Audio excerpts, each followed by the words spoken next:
ഇന്ന് തന്നെ ഡൗൺലോഡ് ചെയ്യൂ. കാണൂ നിങ്ങളുടെ ഫേവറേറ്റ് ഷോസ്. സാർ, ഇത് മീഡിയ ചോർത്തിയെടുത്ത് പുറത്തു കൊണ്ടുവരും. പിന്നെ വലിയ കോലാഹലം ഉണ്ടാവും. പ്രതിപക്ഷത്തിന് ഇത് വലിയ ആയുധമാണ് സാർ. അവർ സാറിനോട് രാജി ആവശ്യപ്പെടും. യാതൊരു സംശയവും വേണ്ട. എന്താ സംഭവിച്ചിരിക്കുന്നത് ഡീറ്റെയിൽഡ് ആയിട്ട് പറയൂ ജോർജ്. സർ, ഈ ലാപ്ടോപ്പ് വിതരണ ഇടപാടിൽ എന്തോ കാര്യമായ തിരിമറികൾ നടന്നിട്ടുണ്ട് സർ. തിരിമറികൾ എന്ന് പറഞ്ഞാൽ വാട്ട് യു മീൻ? സർ, ഇടനില നിന്നവരാരോ ഇതിൽ കളിച്ചിട്ടുണ്ട്. എന്നുവെച്ചാ അഴിമതി നടത്തിയിട്ടുണ്ടാവാം. ഇടനില നിന്നവരോ? അതെ സർ.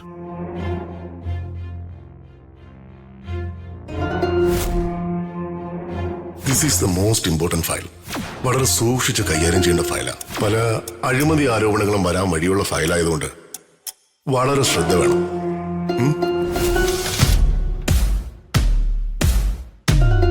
കാരണം ഈ ലാപ്ടോപ്പുകളൊന്നും മാർക്കറ്റിൽ വിറ്റഴിക്കപ്പെടാത്തതാണ്. കുട്ടികൾക്ക് ആദ്യ റൗണ്ടിൽ വിതരണം ചെയ്ത ലാപ്ടോപ്പുകളെല്ലാം തന്നെ സോഫ്റ്റ്വെയർ ഇഷ്യൂസ് ഉണ്ടായി. അതുമാത്രമല്ല, ഉപയോഗിച്ചുകൊണ്ടിരുന്നപ്പോ ചില ലാപ്ടോപ്പുകൾ പൊട്ടിത്തെറിച്ചു. വാട്ട്? അതെ സർ, 2 കുട്ടികൾക്ക് പൊള്ളലേറ്റിട്ടുണ്ട്. എന്തൊക്കെയാ ഞാൻ ഈ കേൾക്കുന്നത്? പൊള്ളലേറ്റൊരു കുട്ടിയുടെ അച്ഛൻ സാറിന്റെ രാഷ്ട്രീയ പാർട്ടിയുടെ നോർത്ത് ഭാഗം മണ്ഡല പ്രസിഡന്റാണ് സർ. അതാരാ? അദ്ദേഹം സാറിനെ കാണാൻ പുറത്ത് കാത്തിരിപ്പുണ്ട്. അദ്ദേഹത്തെ വിളിക്കൂ. മിസ്റ്റർ ശ്രീകണ്ഠൻ, അതേ കയറി വരൂ. നമസ്കാരം സാർ. നമസ്കാരം. ഇരിക്കൂ. വേണ്ട സാർ. മോനാണോ മോൾക്കാണോ പൊള്ളലേറ്റത്? മോൾക്കാണ് സാർ. കുട്ടി ഇപ്പോ ഹോസ്പിറ്റലാണോ? അല്ല, ഇപ്പൊ വീട്ടിലുണ്ട്.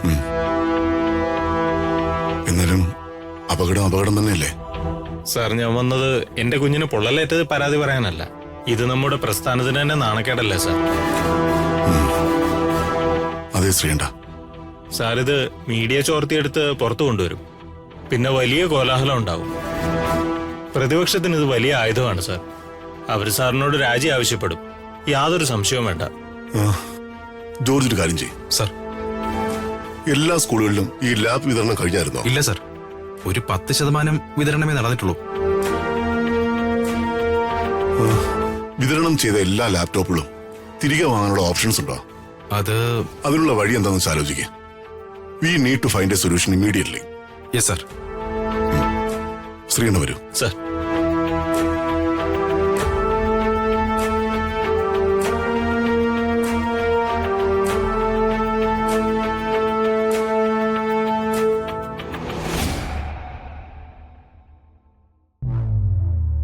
നീ എന്താ ഒന്നും മിണ്ടാത്തത്? ഞാൻ എന്ത് ചെയ്യണം? നീ എന്തെങ്കിലും ഒന്ന് പറ മോളെ. ഞാൻ എന്തു പറയാനാ? അവള് ഗർഭിണിയായാലും ഇനി കുഞ്ഞിനെ പ്രസവിച്ചാലും എനിക്കൊന്നുമില്ല. അവള് പ്രസവിച്ചോട്ടെ, പക്ഷെ എന്റെ മകന്റെ കുഞ്ഞിനെ അങ്ങനെ പ്രസവിക്കണ്ട. എന്റെ മകളുടെ ജീവിതം ഇല്ലാതാക്കിയിട്ട് എന്റെ മകന് തട്ടിയെടുക്കാൻ അങ്ങനെ നോക്കണ്ട. അങ്ങനെ എന്നെ എന്റെ മകളെയും തോൽപ്പിക്കാൻ ആരും നോക്കണ്ട. ഞാൻ അതിന് സമ്മതിക്കില്ല.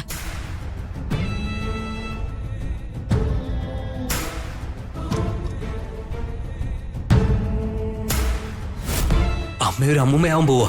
അമ്മേ, ശ്രീലക്ഷ്മി പ്രഗ്നന്റ് ആണ്.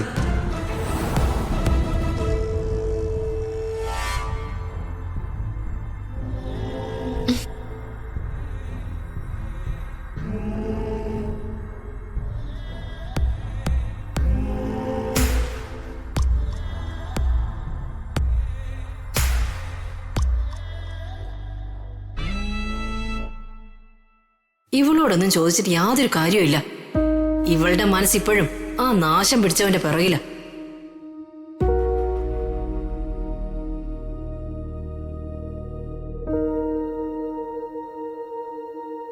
എടുത്തുചാട്ടം വേണ്ട, തന്ത്രപൂർവ്വം നിൽക്കണം. ഹരീഷിനെ എങ്ങനെ അവളിൽ നിന്ന് അകറ്റി എന്റെ കൂടെ നിർത്തണം. ഒരു കാരണവശാലും അവൾ എന്റെ മകന്റെ കുഞ്ഞിനെ പ്രസവിക്കാൻ ഇടവരരുത്.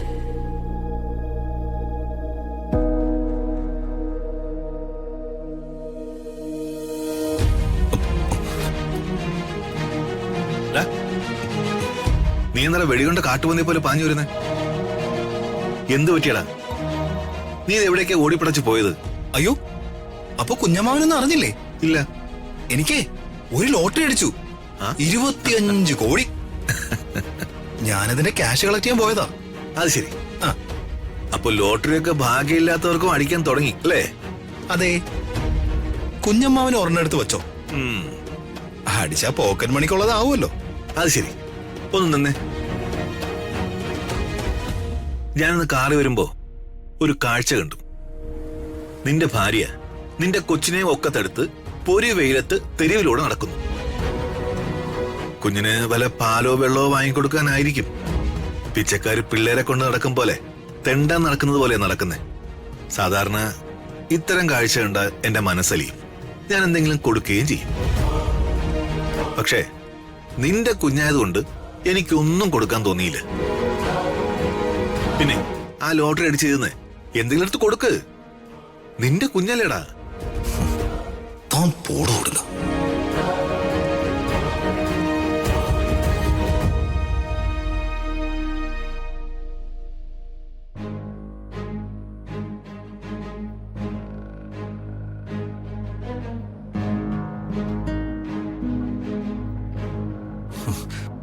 അമ്മേ, ആ എടാ, എന്തായി പോയ കാര്യം? നീ എന്താടാ ദേഷ്യത്തില്? ഞാൻ വല്യമ്മാവന്റെ കാര്യം അറിഞ്ഞ് സന്തോഷിച്ച് വന്നതാ. അപ്പോഴാ കുഞ്ഞമ്മാവൻ അയാൾ എന്നെ ചൊറിയാൻ വരുന്നു. അവനോട് പോവാൻ പറയടാ.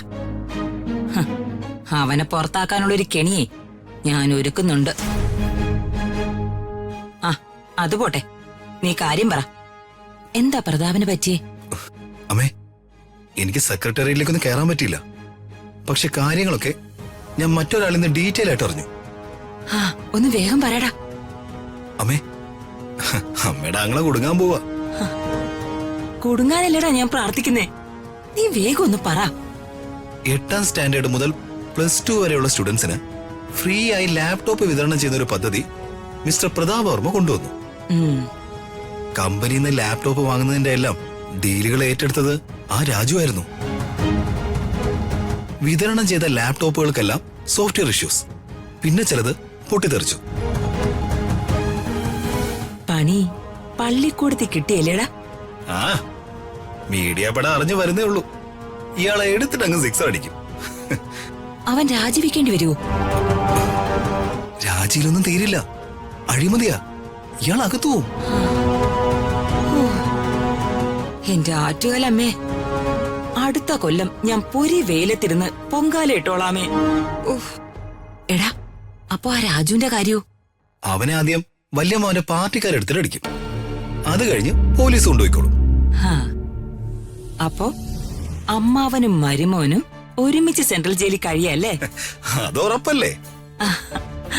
അയാള് ജയിലിൽ നിന്ന് വന്നാൽ ഈ രാജുവിനടിച്ച് പുറത്താക്കുന്ന കാര്യത്തിൽ യാതൊരു സംശയവും വേണ്ട.